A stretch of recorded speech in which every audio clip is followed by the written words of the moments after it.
Assalamualaikum warahmatullahi wabarakatuh. Saya Nabila Fitriyanti Putri Wijaya dari Universitas MH Tamrin, Prodi S1 Gizi semester 3. Di sini saya ingin menjelaskan cara mengetahui status gizi dengan menggunakan aplikasi WHO Antro dan WHO Antro Plus, serta cara menganalisis zat gizi dengan Nutri-Survey. Yang pertama di sini saya menjelaskan cara mengetahui status gizi pada anak yang berusia 0-5 tahun menggunakan aplikasi WHO Antro. Kita klik Anthropometric Calculator. Pada kali ini, kasus yang saya gunakan itu anak perempuan yang lahirnya itu tanggal 3 November 2021.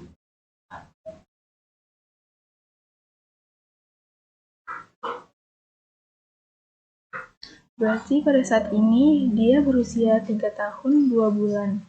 Lalu untuk berat badannya, dia 15 kg, dan untuk berat badannya dan untuk tinggi badannya itu 100 cm.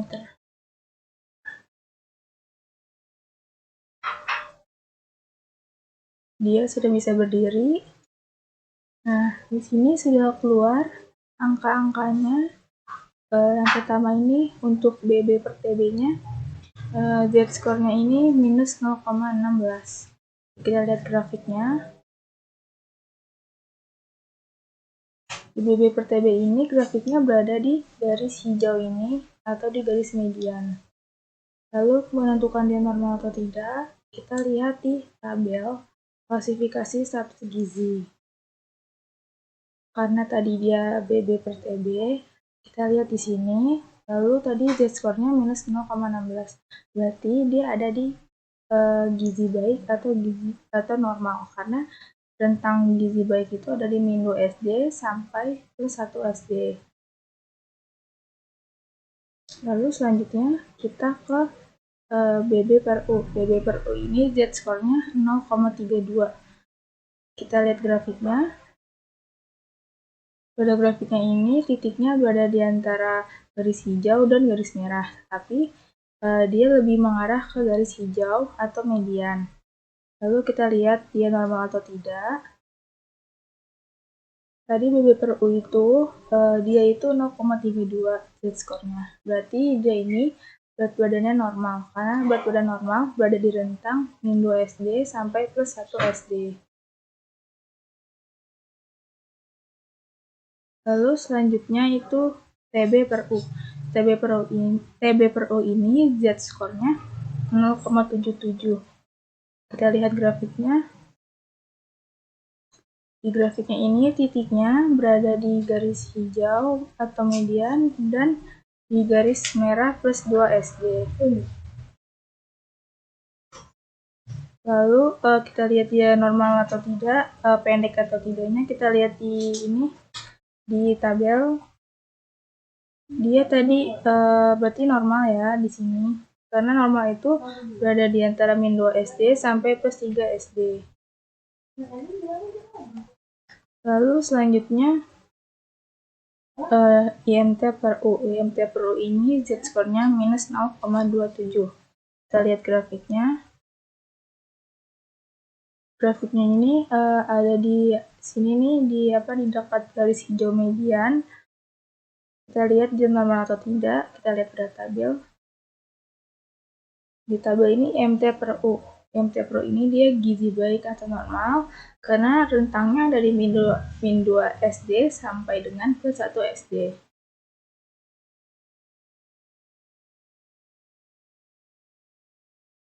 Sekian dari penjelasan dari saya. Selanjutnya saya akan menjelaskan tentang WHO Antro Plus. Yang kedua, di sini saya akan menjelaskan status gizi pada anak yang berusia 5-10 tahun menggunakan WHO Antro Plus. Pada kali ini saya menggunakan kasus pada anak laki-laki yang lahirnya 30 Januari 2017.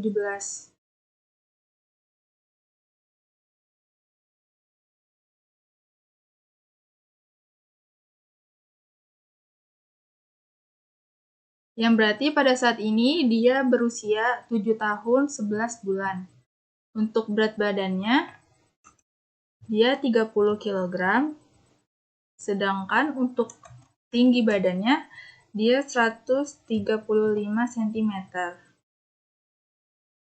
Lalu untuk BB per U-nya itu, Z-score-nya di sini 1,11 berwarna kuning yang berarti dia itu kurang. Di grafiknya, titiknya ini berada di garis hijau median dan di garis merah yang plus 2 SD.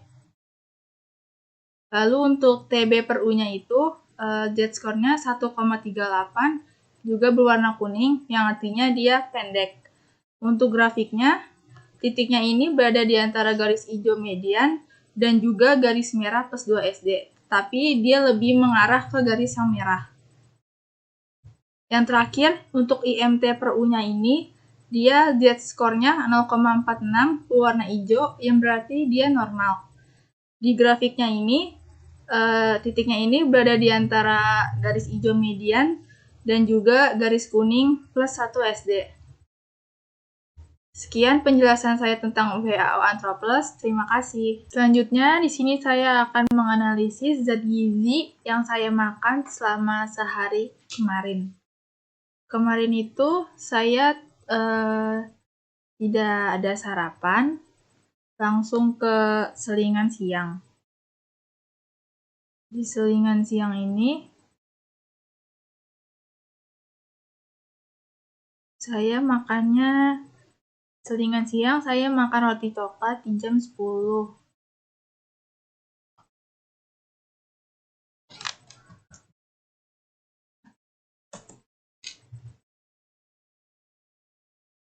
Roti coklatnya ini saya makan 1 buah atau beratnya ini 75 gram.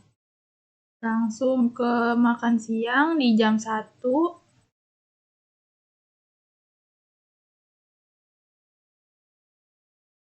Saya makan siang ada nasi putih, sayur sop, dan telur balado.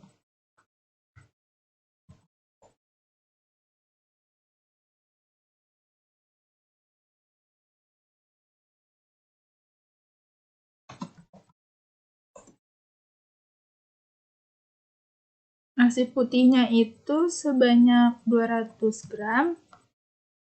Untuk sayur sopnya,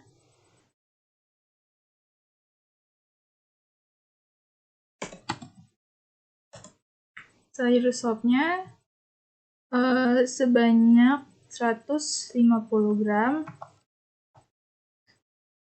Untuk telur balado, saya makan 1 butir itu 60 gram.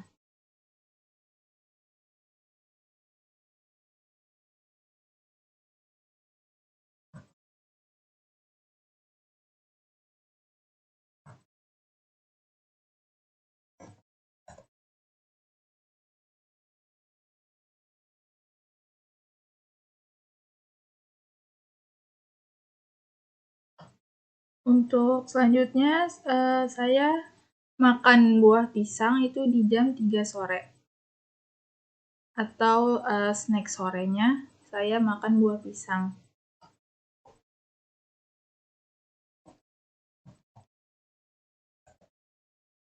Pisang yang saya makan ini pisang Ambon sebanyak 1 buah atau 100 gram. Selanjutnya, saya langsung ke makan malam di jam 6:30.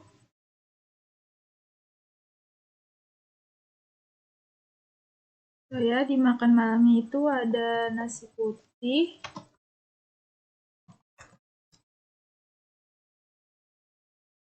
nasi putihnya ini sebanyak 200 gram. Selanjutnya ada tempe orek.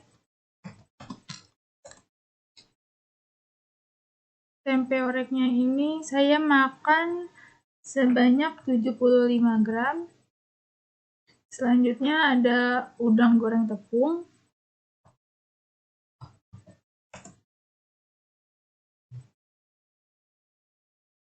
udangnya ini sebanyak 50 gram. Untuk tepungnya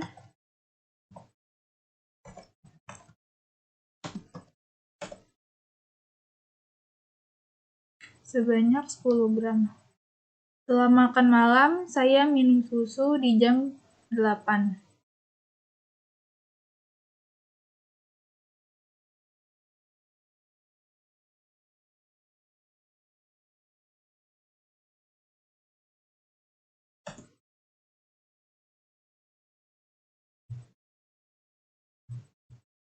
Saya minum susu 1 kotak atau 200 gram. Ini Nutrisurvey yang saya dapatkan selama saya makan sehari kemarin. Selanjutnya di sini saya akan beralih ke aplikasi Excel untuk mengetahui persen AKG dan juga satuan asupannya. Untuk energi, protein, lemak, dan KH-nya sudah didapatkan di Nutrisurvey yang saya buat tadi. Sedangkan untuk AKG-nya, saya melihat di tabel AKG. Untuk persen AKG ini, rumusnya sama dengan lalu buka kurung, blok weekend bagian energi, lalu garis miring, lalu blok bagian AKG, lalu tutup kurung, lalu bintang, lalu ketik 100, lalu enter. Untuk selanjutnya sama seperti tadi rumusnya.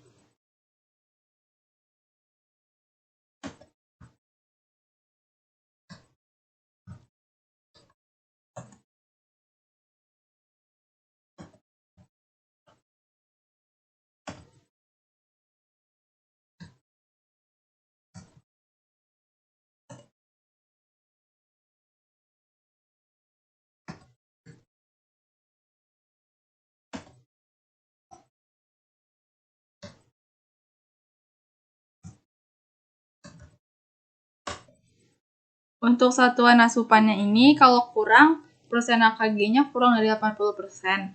Kalau baik, persen AKG-nya ini 80-110%. Sedangkan jika untuk lebih, persen AKG-nya ini lebih dari 110%.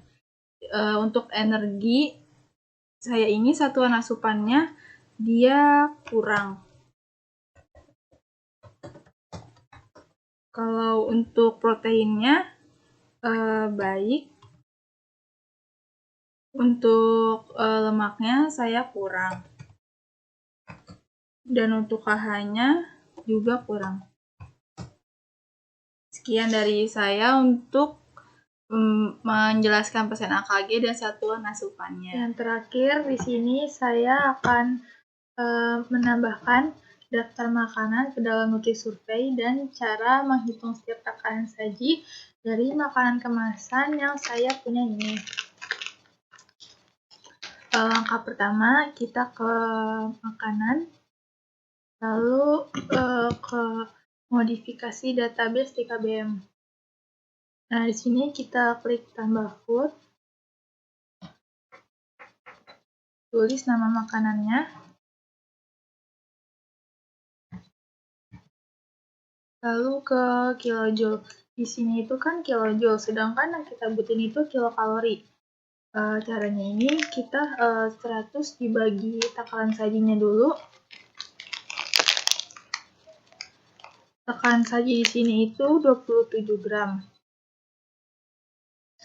Berarti 100 dibagi 27 itu 3,70. Nah, untuk mencari kilokalorinya itu berarti 3,70 dikali energi total di kemasan ini berapa? 140. Berarti dikali 140 lalu dikali 4,18. Hasilnya itu 2165,24. Nah, kenapa tadi dikali 4,18? Karena 1 kilojoule itu sama dengan 4,18 kilokalori. Lalu ke protein. Proteinnya berarti tadi 3,70 dikali protein pada kemasan. Pada kemasan ini proteinnya 2 gram. Berarti 3,70 dikali 2 gram. Sama dengan 7,4 gram. Lalu ke lemak. Itu lemak pada kemasan ini ada 7 gram, berarti 3,70 dikali 7. Hasilnya 25,9. Selanjutnya karbohidrat. Karbohidrat pada kemasan ini totalnya 17 gram, berarti dikali 3,70, hasilnya 62,9.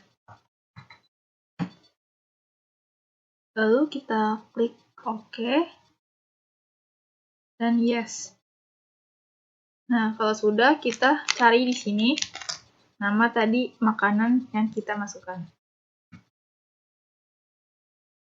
Nah, kalau sudah, kita klik dan tulis berat yang ada di kemasan. Itu berat di kemasan ini dia 27 gram. Nah, di sini sudah kelihatan kilokalorinya, proteinnya, lemaknya, dan karbohidratnya. Jika di kemasan itu total energinya ini 140, sedangkan di Nutrisurvey 139,7. Di Nutrisurvey ini proteinnya dia 2, sedangkan di kemasan dia 2 gram, sama. Di Nutrisurvey lemaknya ini 7 gram, sedangkan di kemasan juga 7 gram, dan karbohidratnya di Nutrisurvey 17 gram, sedangkan di kemasan total karbohidratnya juga sama 17 gram. Sekian penjelasan dari saya, terima kasih.